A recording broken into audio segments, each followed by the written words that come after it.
मेरा नाम शिवम है। मैं कुवैत में नौकरी करता था, लेकिन हर महीने कोई अनजान आदमी मेरी पत्नी को 2 लाख दे जाता था और मेरी पत्नी से कहता कि ये पैसे तुम्हारे पति ने भेजे हैं। मेरी पत्नी ये बात मुझे फ़ोन करके बताती तो मैं बहुत परेशान हो जाता था, क्योंकि पिछले 2 सालों से मैंने अपनी पत्नी को कोई पैसे नहीं भिजवाए थे। मुझे तो यहाँ पर काम ही नहीं मिल रहा था। इस बार उस आदमी ने मेरी पत्नी को सीधे 1 करोड़ रुपए दे दिए थे। तो मेरी पत्नी ने नया मकान खरीद लिया था और मेरे घर में हर चीज़ मौजूद हो गई थी। मेरी फैमिली गरीब से अमीर हो गई थी। मेरी पत्नी ने जब मुझे नए घर के फ़ोटोज़ भेजे तो उसी टाइम मैं इंडिया आने के लिए रवाना हो गया था। और ये देखकर मेरे पैरों तले से ज़मीन निकल गई थी कि वह आदमी कोई और नहीं बल्कि मैं छत्तीसगढ़ का रहने वाला हूँ। मेरे पिताजी एक बहुत फेमस पेंटर थे जो लोगों के घरों में पुताई किया करते थे। एक बार किसी के घर में पुताई करते समय सीढ़ियों से उनका पैर फिसल गया और वह नीचे जा गिरे। ज़मीन पर गिरने की वजह से उनके सर में बुरी तरह से चोट आई, जिसकी वजह से काफ़ी टाइम तक उनका काम बिल्कुल बंद हो गया था। जो जमा पूंजी हमारे पास थी वो मेरे पिता के इलाज में लगने लगी, जिसकी वजह से घर में भूखा रहने की नौबत आ गई थी। मैंने होश संभालते ही अपने पिता का हाथ बटाने और अपने घर का खर्च चलाने की वजह से कोई छोटा मोटा काम करना शुरू कर दिया था। मेरे पिताजी ठीक होते ही दोबारा अपने काम पर लग गए थे, मगर पहले जैसी बात नहीं रही थी। वह काफ़ी कमज़ोर हो गए थे और उनके अंदर पहले जैसी काम करने वाली एनर्जी भी बाकी नहीं रही थी। इसलिए हमारे घर के हालात भी दोबारा जैसे नहीं संभल सके थे।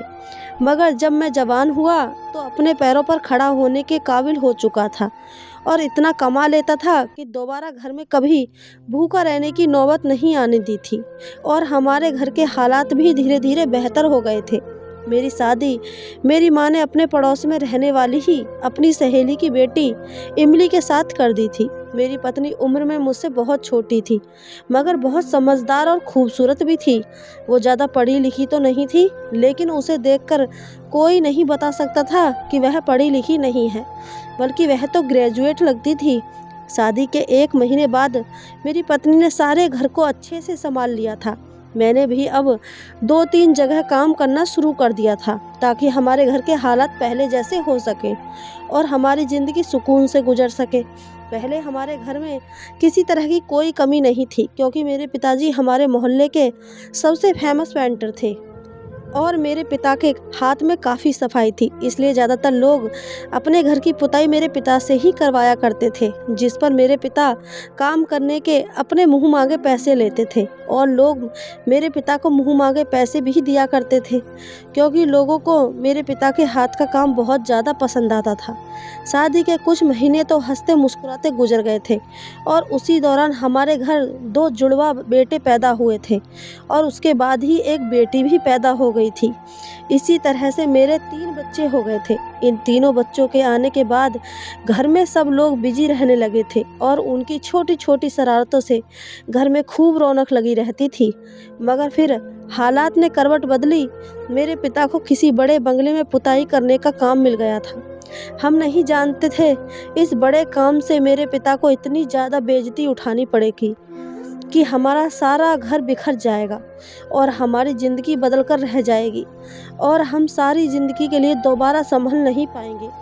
पिताजी उस बंगले की पुताई करने में बिजी हो गए थे और पहले से ज़्यादा लगन और मेहनत के साथ काम करने लगे थे।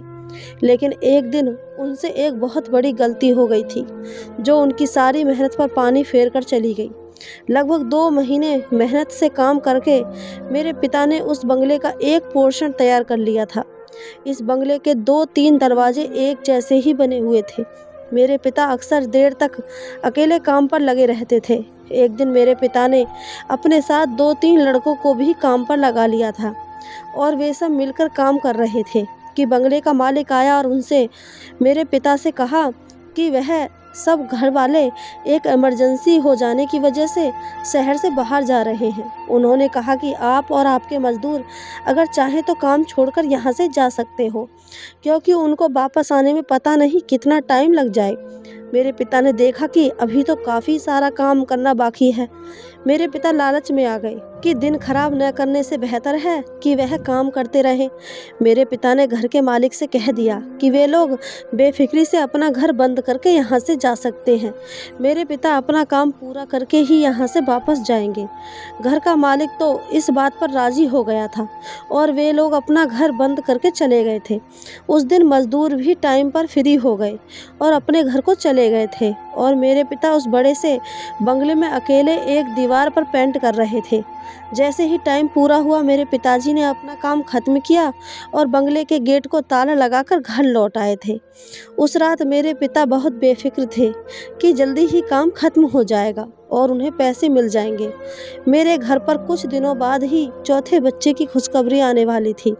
देर रात तक हम सब लोग घर वाले बैठकर आपस में बातें कर रहे थे और अपने घर में आने वाले नन्हे मेहमान के बारे में सोच रहे थे और फिर मेरे पिता थककर सोने के लिए चले गए। अगले दिन सुबह सुबह जब हमारी आँख खुली तो दरवाजे पर जोर जोर से दस्तक हो रही थी।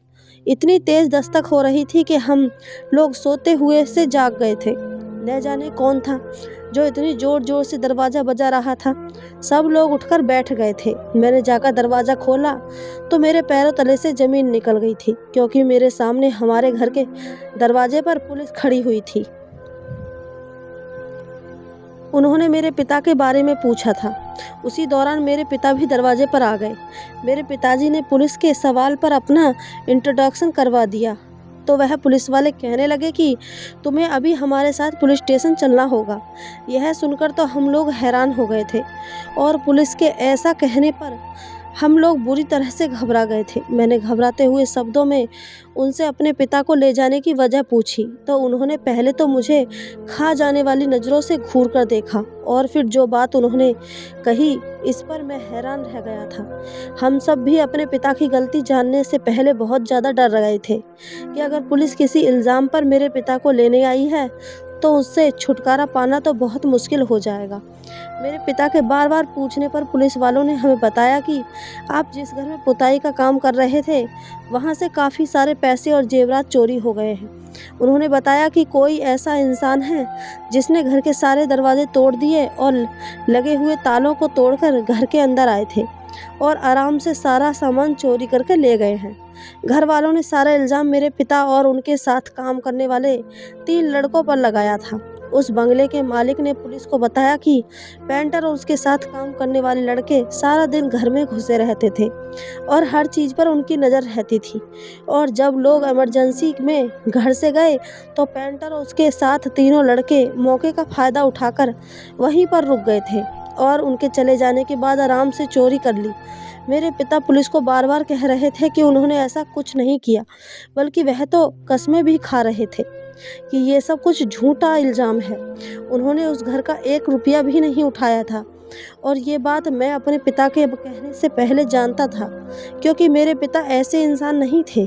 मेरे पिता ने तो कभी मुश्किल से मुश्किल हालात में भी किसी से 1 रुपया उधार तक नहीं लिया था, तो फिर वह चोरी कैसे कर सकते थे।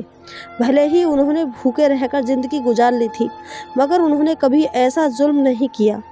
तो मेरे पिता को अब क्या ज़रूरत थी ऐसा करने की, जबकि अब तो हमारे हालात भी संभल चुके थे। फिर पुलिस वाले हमारे घर का एक एक कोना तलाश करके चोरी का सामान ढूंढने लगे थे। घर में सोने की एक टुकड़ी तक मौजूद नहीं थी। जब उन लोगों को कुछ नहीं मिला तो उन पुलिस वालों ने मेरे पिता को गिरेबान पकड़कर घसीटते हुए गाड़ी में डाल दिया और वहां से अपने साथ ले गए। वह हादसा मेरी ज़िंदगी का सबसे खतरनाक हादसा था। मैं अपने पिता के साथ अपनी आंखों के सामने ऐसा होता हुआ नहीं देख सकता था। मेरे दिल बहुत रो रहा था, जबकि मेरी माँ मुझसे ज़्यादा परेशान थी। ऐसी तकलीफ़ तो मुझे तब भी नहीं हुई थी जब मेरे पिता को चोट लग गई थी और वह खून से लथपथ अस्पताल में पहुँचाए गए थे। मैं जब भी घर से निकलता मैं उनका आशीर्वाद लेकर उनके पैर छूकर घर से बाहर जाता था। आज ये पुलिस वाले मेरी नज़रों के सामने उन्हें बदतमीजी से घसीट कर ले जा रहे थे। ऐसा दिन देखने से पहले मैं मर क्यों नहीं गया, बस मेरे दिल में यही ख्याल आ रहा था। इस दुनिया में और कानून में इज्जत सिर्फ पैसे वाले की ही है। यह न तो उम्र का लिहाज किया जाता है और न ही इंसान के हालात देखकर बात की जाती है। और शायद यही वजह है कि हमारी जनरेशन के लोग आज भी तरक्की नहीं कर पा रहे हैं। यहाँ जुर्म साबित होने से पहले ही गरीबों के साथ मुजरिमों के जैसा सलूक किया जाता है। मेरी माँ की रो रो कर बुरी हालत हो गई थी, जबकि मेरा दिल भी बुरी तरह से दुख रहा था और मेरे बच्चे भी बुरी तरह से डर गए थे। मेरी पत्नी भी रो रही थी और घबरा रही थी। वह मेरी माँ को संभाल रही थी और कभी अपने बच्चों को संभाल रही थी, कभी बच्चों को समझा रही थी। मैंने अपनी माँ को तसल्ली दी कि पिताजी को कुछ नहीं होगा और मैं अपनी पत्नी से दरवाज़ा बंद करने का कहकर घर से बाहर निकल गया था और सीधा पुलिस स्टेशन पहुंच गया। मैं अपने पिता से मिलने की बहुत कोशिश की, मगर मुझे मिलने नहीं दिया गया था। बहुत भागदौड़ के बाद मुझे एक दोस्त ने बताया कि उसके चाचा पुलिस स्टेशन में आम से सिपाही की नौकरी पर करते हैं। इस सिलसिले में वह हमारी मदद तो नहीं कर सकते थे, मगर मुझे मेरे पिता के बारे में पता करके बता ज़रूर सकते थे। मेरे दोस्त के चाचा ने मुझे बताया कि तुम्हारे पिता की तरह बाकी पेंटर भी खाली हाथ पुलिस स्टेशन लाए गए थे। सबने एक ही बयान दिया था कि वह अपना काम जल्दी निपटा कर वहाँ से चले गए थे। उनसे थोड़ी बहुत जांच पड़ताल करके उन्हें तो छोड़ दिया गया है और चोरी का सारा इल्ज़ाम अकेले मेरे पिता पर आ गया था। मेरे पिता को जेल हो गई थी क्योंकि बंगले के मालिक ने कहा था कि जब तक उनके सारे जेवरात और पैसे वापस नहीं करते तब तक उन्हें जेल में ही रखा जाएगा। मैंने उस बंगले का पता किया और वहां पर जाकर उस बंगले के मालिक के पास चोरी हो जाने की डिटेल देने लगा। वहां अफसोस करने के लिए काफ़ी सारे लोग इकट्ठे थे। मैं उस आदमी को यकीन दिलाने की बहुत कोशिश की कि मेरे पिता चोर नहीं हैं। मैं उससे रिक्वेस्ट करता रहा था कि वह पुलिस से अपना केस वापस ले ले और असली चोर को ढूंढने की कोशिश करे, क्योंकि इस तरह तो मेरे पिता अगर सारी ज़िंदगी भी जेल में रहे तो उनका सामान कभी नहीं मिल सकता। मेरे इतनी बात कहने पर वह आदमी भड़क उठा था और मुझे धक्के देने लगा। उसने अपने गार्ड को बुलाकर मुझे घर से धक्के मारकर निकलवा दिया था। वह गुस्से से न जाने क्या कुछ बार बार कहता जा रहा था, जबकि तुम लोग बहुत बड़े चोर होते हो, हम अमीर लोगों का फ़ायदा उठाते हो। तुम लोगों की नज़र हम जैसे अमीर लोगों के पैसों पर होती है और मौके का फ़ायदा उठाकर तुम लोग हमारी जायदाद अपनी बना लेना चाहते हो। मैं चुपचाप उसे देखता रहा। मेरे बार बार रिक्वेस्ट करने पर उसने सिर्फ अपनी ज़बान के तीर चलाने बंद कर दिए थे, बल्कि मेरे मुंह पर भी एक थप्पड़ मार दिया था और मुझे धकेलकर गार्ड से कहा, इसको यहाँ से बाहर फेंक दो। वो दिन मेरी ज़िंदगी का सबसे ख़तरनाक दिन साबित हुआ था। मुझे बहुत रोना आ रहा था और अपनी किस्मत पर गुस्सा आ रहा था। इधर मैं इतना बेबस हो चुका था कि अपने पिता की कोई मदद नहीं कर सकता था। वो इंसान तो मेरी कोई बात सुनने को तैयार नहीं था। उसके साथ खड़े हुए उसके जैसे ही कुछ पढ़े लिखे और खाते पीते लोग ऐसे भी थे जो मेरे साथ होने वाले ऐसे बिहेवियर पर अफसोस कर रहे थे और उसे रोक रहे थे, मगर वह किसी की नहीं सुन रहा था। वह तो लोगों के रोकने पर और उल्टा चीखने लगा, कहने लगा कि मेरी बेटी की शादी होने वाली थी। वह सारे जेवरात कुछ ही दिन पहले मैं अपने घर में लाया था और उस पेंटर ने वह सारे चुरा लिए। वह कह रहा था कि मैं अपनी बेटी के ससुराल वालों को क्या मुंह दिखाऊंगा। मैं सोच रहा था कि सिर्फ सोना देने पर क्या अमीरों के यहाँ शादी नहीं हो सकती। और फिर इन लोगों के पास तो इतना था कि इन लोगों के घर एक बार क्या 10 बार भी चोरी हो जाए तो इन पर कोई फ़र्क नहीं पड़ेगा। क्या इन लोगों के घर की शादी सोना जेवरात के बिना नहीं हो सकती थी? मुझे भी एहसास था कि जमा पूंजी चाहे गरीब की हो या अमीर की, सबके लिए बहुत अहम होती है, मगर बिना किसी सबूत के वह लोग एक गरीब और बूढ़े इंसान को जेल में डालकर उसके घर वालों को बेइज्जत कर रहे थे। मैं मायूस होकर और बेइज्जत होकर वहाँ से अपने घर चला गया, मगर मेरे घर के दरवाजे पर ताला लगा देखकर मेरे होश उड़ गए थे। मैंने घबराकर अपने पड़ोस के लोगों का दरवाज़ा बजाकर अपनी पत्नी और माँ के बारे में पूछा कि मेरी पत्नी और मेरी माँ आखिर कहाँ चली गई हैं। मेरे घर पर ताला लगा हुआ है। तो उन लोगों ने बताया कि करीब 2-3 घंटे पहले तुम्हारी पत्नी की तबीयत अचानक ख़राब हो जाने की वजह से तुम्हारी माँ उसे पास के ही अस्पताल में ले गई है। ये बात सुनकर मैं भागा भागा वहाँ पहुँचा तो मेरी माँ उदास सा चेहरा लेकर मेरे सामने आकर खड़ी हो गई थी। मैं माँ तक पहुँचा तो वह उम्मीद भरे शब्दों में मेरे पिता के बारे में मुझसे पूछने लगी थी। मैंने मायूस होकर अपना सर झुका लिया तो मेरी माँ समझ गई थी और वह बिल्कुल गुमसुम हो गई थी। मैंने अपनी माँ को तसल्ली दी और अपनी पत्नी के बारे में पूछा तो एक नर्स मुझे बधाइयाँ देने लगी, क्योंकि इस बार फिर से मेरे यहाँ बेटे ने जन्म लिया था। मेरे पास अब 3 बेटे और 1 बेटी थी। ये बात सुनते ही मेरी माँ तो और ज़ोर-ज़ोर से रोने लगी थी। मेरे चुप करवाने पर वह कहने लगी कि काश तुम्हारे पिता ये काम लेने से पहले इनकार कर देते। तुम्हारे पिता की सेहत तो वैसे भी पहले जैसी नहीं रही थी। न जाने कौन सी ऐसी मनहूस घड़ी आई थी कि तुम्हारे पिता के मन में उस बंगले में काम करने का इरादा पैदा हो गया था। मैं अपनी माँ को सीने से लगाए उन्हें तसल्ली देता रहा कि आप फिक्र मत करो, पिताजी को कुछ नहीं होगा, वह बेकसूर हैं और ये बात जल्द से जल्द साबित हो जाएगी।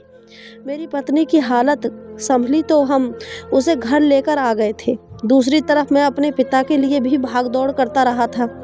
मुझे अपना कोई ख्याल नहीं था और न ही मुझे अपने आने वाले इस बच्चे का ख्याल था, जबकि मैं तो बुरी तरह से परेशानियों में उलझ कर रह गया था और उस दिन की बेइज्जती को नहीं भूला था।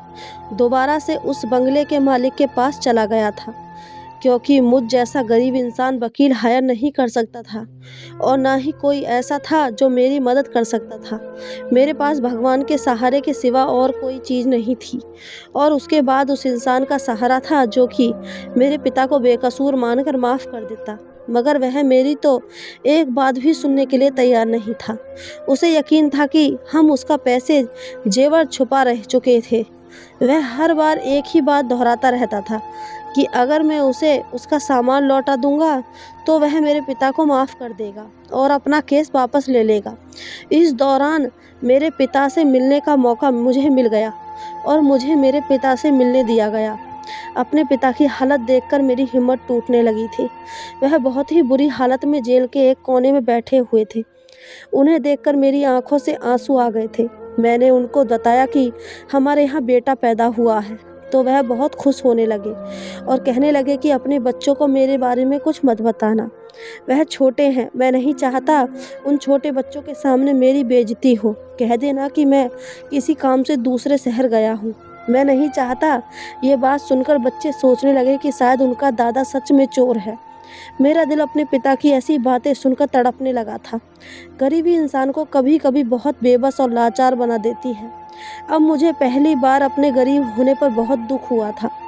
मेरे दिल तो कर रहा था कि मैं झट से अपने पिता को यहाँ से लेकर चला जाऊँ, लेकिन मैं बहुत मजबूर था। मैं कुछ नहीं कर पा रहा था। मैंने पहली बार सोचा था कि अगर मैं अमीर होता तो आज हालात ऐसे नहीं होते। मेरे पिता को जेल में ना आना पड़ता और ना ही सज़ा काटनी पड़ती और मुझे यूँ किसी के आगे हाथ जोड़ना नहीं पड़ते। मैंने ये बात अपने पिता के सामने बताई तो वह मुझे समझाने लगे कि गरीबी बुरी चीज़ नहीं है। इंसान के हालात और उसका बुरा टाइम उसकी ज़िंदगी को तय करने वाला भगवान है और वह सब कुछ देख रहा है और सब कुछ जानता है। उसे पता है कि किसने क्या किया है।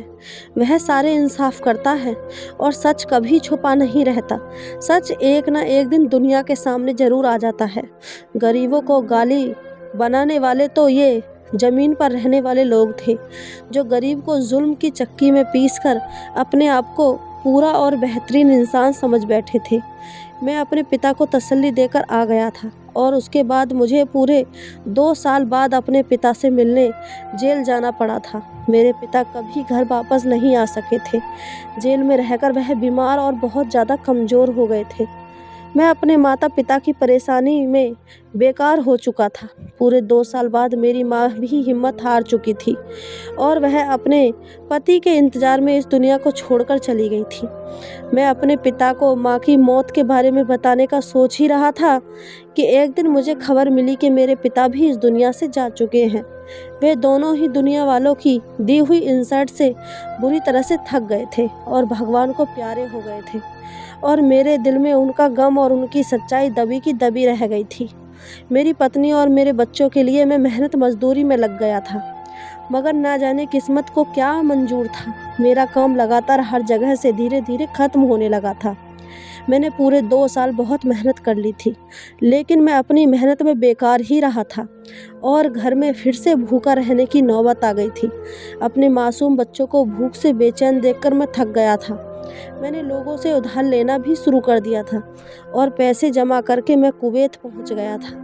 मैं वहां पर एक छोटे से रेस्टोरेंट में साफ सफाई का काम किया करता था, मगर मेरे पास इतने पैसे नहीं आ पा रहे थे कि मैं अपने घर भी बेच सकूं, क्योंकि जिस आदमी ने मुझे इस काम पर लगवाया था वह धोखे से मेरी आधी सैलरी से ज़्यादा सैलरी खुद ले रहा था और यही बात मुझे बहुत परेशान करती थी। मगर एक दिन जब मेरी पत्नी ने फ़ोन पर मुझे बताया कि मेरे भेजे हुए 2 लाख रुपए उसने हमारे बच्चों के लिए शॉपिंग भी कर ली है और छोटा मोटा जो मेरे ऊपर मैंने उधार ले रखा था वह भी चुकता कर दिया है।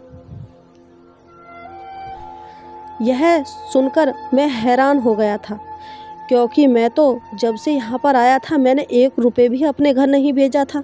मेरी पत्नी को मुझ पर शक न हो जाए और मेरी पत्नी और बच्चों की खुशी के लिए मैंने उसको कुछ नहीं बताया और सच छुपा लिया था और काल काट कर सोचने लगा कि न जाने मेरी पत्नी को कौन पैसे दे रहा था।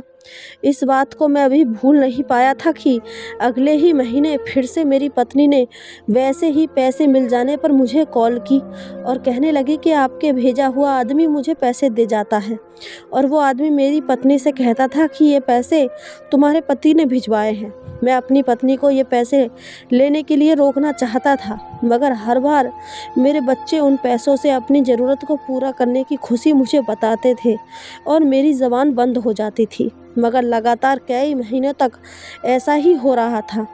कोई आदमी मेरी पत्नी को ये कहकर पैसे देता कि वह मैंने भिजवाए हैं और वह हर महीने मेरी पत्नी को 2 लाख दे दिया करता था, जिससे धीरे धीरे मेरे घर की सारी परेशानियां ख़त्म हो गई थी।